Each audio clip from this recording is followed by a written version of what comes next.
Welcome to The Way is Yah. If you're a believer in a higher being, possibly even the proclaimed father of all creation, aka God, you may wonder why he doesn't talk to us anymore. And I believe that's a very reasonable question for anyone to ask, actually. As a believer in Elohim, Yahweh, the one true God, I believe he's still very much with us all. Still, for others, evidence of an active living God may be difficult to see, especially when faced with the common evils of this world. They may ask, if God truly exists, why does he allow so much evil? First, let's consider what it takes to have belief in God. You must have examples of what you would accept as evidence. Personally, I would look no further than within yourself. If you have studied even basic human biology, it becomes very difficult to believe that within all the intricate complexities of the most simplistic portions of our own body, that it just adapted to its surroundings over a period of time. And I'm not alone in my examination of the human cell or even DNA as that of only becoming of intelligent design, aka a creator. While evolution has produced a theory of new forms of life self developing from simpler forms of life strictly by chance, creationists believe that all forms of life have an origin based from design. This is a reasonable position to hold because where one theory does not explain the origin of their explanation, the other theory or faith based position is the complete explanation in its entirety. Think about it this way: the Big Bang Theory doesn't explain or even attempt to solve the question of its origin. And even if you consider the most recent chemical reaction theories, you're still left with questions of how DNA could possess information bearing properties if just a result of a series of incredible odd defying chemical reactions. So even if you only subscribe to the possibility of a designer, as some have concluded with ancient alien theories of our planet being seeded with human life, created by some higher being, it's not that far fetched to accept the argument of those whose faith lay in the Bible. In the Bible, God has a name. It's Yahweh. And he's mentioned as having walked in the Garden of Eden and speaking directly to the first man and woman, and even their son Cain. He spoke with Noah, his sons, Abraham, Moses. So why has he not spoken to us in over 2,000 years? Is it something we said? So relax, God's still with us. He communicates with us in other ways besides audibly. Angels described as messengers have been used.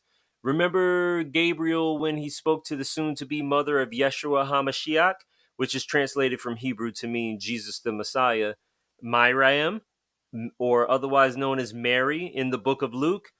God is also mentioned as speaking to individuals in dreams or visions, but the number one way he communicates is through his word, the Bible. Technically, the Bible was not completed as we know it until the first century. Everything we need to know about anything he would need to talk to us about is written. The past, the present, and the future is completely in print and digitally in over 3,000 languages. There's no reason not to possess or read a copy of the oldest known best selling writing of human history. And should that not be enough, you are instructed to communicate with him through prayer. He will then provide answers to your prayers in a variety of ways, including inspiration through your own actions and those of others. He is unlimited in his power and will, so you must be ready to receive his message when and however it may arrive. Think of it as some sort of inexplicable telepathy. So I'm going to say something that's probably going to sound familiar, either because you heard it or you said it yourself. We all have. If there is a God, and a loving one at that, why would God ever allow all the evil that exists on earth? I mean, there are such things as human trafficking, sex slavery, and baby cancer. If God is real or not dead, How could he allow any of it? Some actually have the nerve to say God is responsible for it, which is not the case at all. God did not take your loved one or kill someone in a natural disaster just because they were sinners.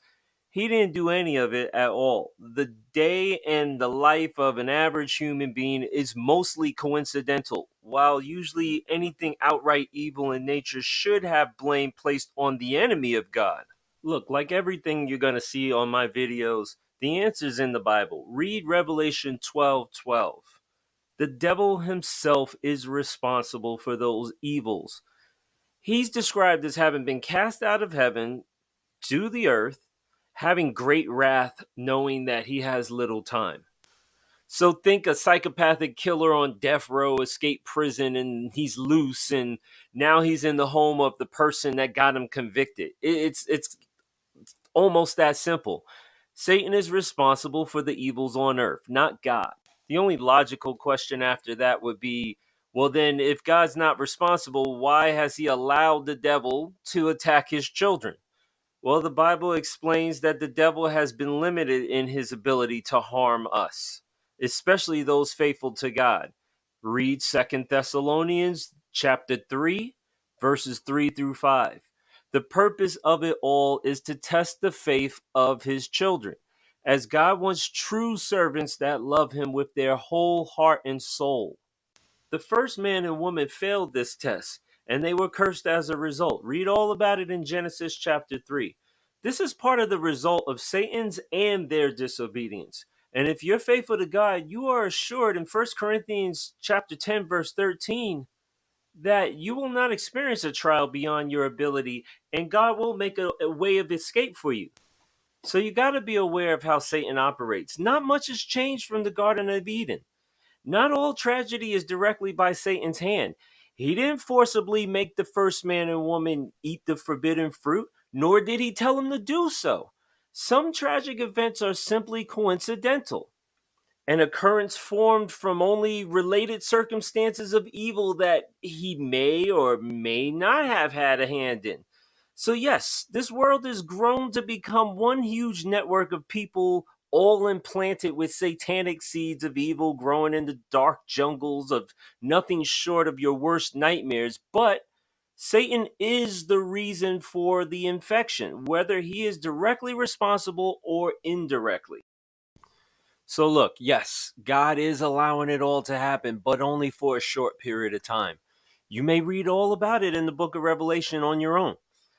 It is the job of everyone that wants to survive to remain faithful to God. Develop and maintain a strong relationship through prayer and stand strong against being used or actually performing any act of evil. Thanks for watching again, guys. I love you all. Take care.